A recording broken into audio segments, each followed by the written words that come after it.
Hi, I'm Tom Owen, work for KTM North America. I'm the Media Relations Manager, and I'm out at Paris today with TransWorld. We're showing off our new 2010 450SX-F.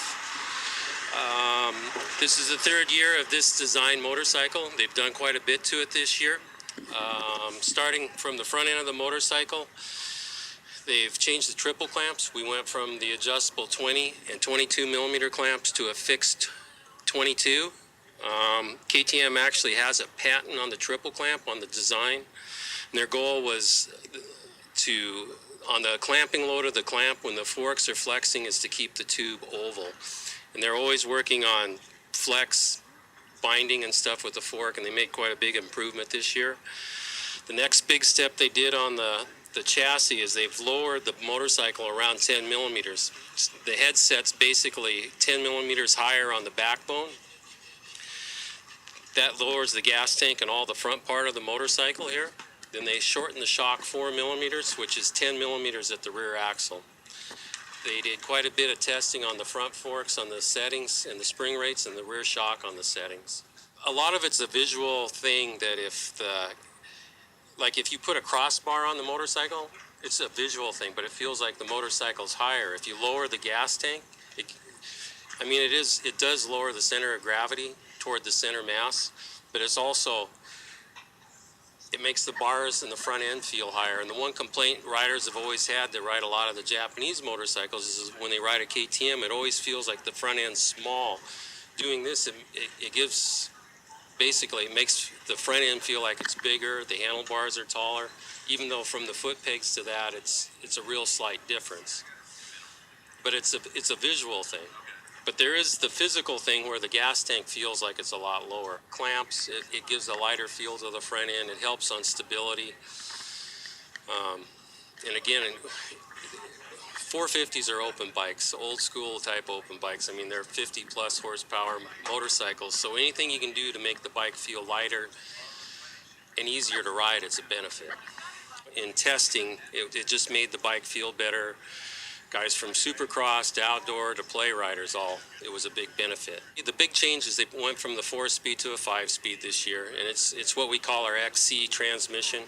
So it's kind of an existing transmission that's around. It's a close ratio 5-speed. They made the piston crown 0.5 millimeters thicker, and that's just a durability thing for racers. The big end bearing of the crankshaft, they put this DLC coating on, which helps on scuffing on cold starts, and put a leak jet, and they did some carburation jetting. They're trying to get a little more response out of the bottom end. Then on the head pipe, we have the noise resonator. It knocks off almost 2 dB out of the exhaust noise, but it doesn't affect performance anything at all. So, I mean, everyone wants their bikes quieter, but nobody wants to sacrifice horsepower. Front brake, we put the SXS front brake, so it's got the billet caliper on it. It's what all our factory riders use in the front brake. It's got a little bigger pistons in it. It's a stronger caliper, and then it's got the 10 millimeter master cylinder compared to 9 millimeters on production. So it's a lot stronger.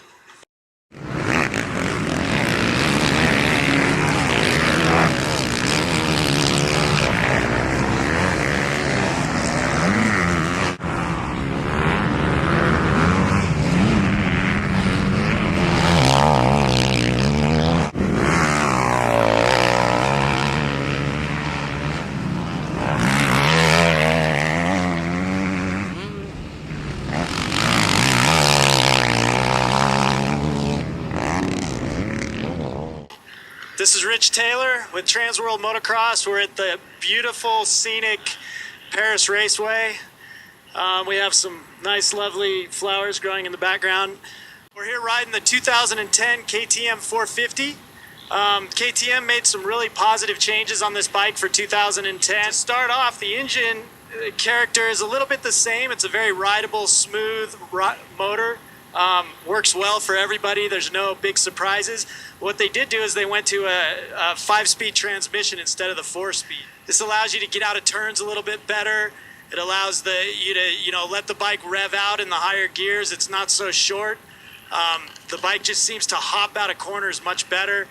It charges a lot better just because of the way the gear ratio is. It's a huge improvement over the 4-speed. The next thing they did is they changed the geometry of the frame. They made it so that everything kind of sits a little bit lower, and it's super noticeable when you're out on the track.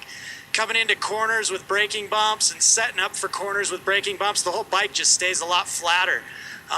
Last year it seemed like the bike did a lot of pitching. The front end would dive into the stroke, then it would let go and push. This year it just kind of sits in and settles flat and gets traction. Quite improved. Suspension settings are a lot stiffer. Fork springs, I believe, are heavier. They feel heavier anyways when I'm on the track. I don't know the exact spec, but when I'm out there I can charge into corners and the bike stays flatter because of the geometry, and also because the forks just feel stiffer and more progressive. The bike is a lot more stable coming into the turns as well. They went from 20 offset triple clamps to 22 offset. Makes the front end a little bit lighter, also makes it a little bit more stable. The bike just feels better coming into corners. It kind of just stays flatter and accelerates through the corners better. You don't get the twitchy feeling that you got last year when it had the 20 offset clamps on it. It just stays more calm. Overall, KTM, they didn't do huge improvements, but the improvements they did do were definitely better. The whole bike as a package is so much better than last year. I really enjoyed riding this bike. I think they did a great job with it.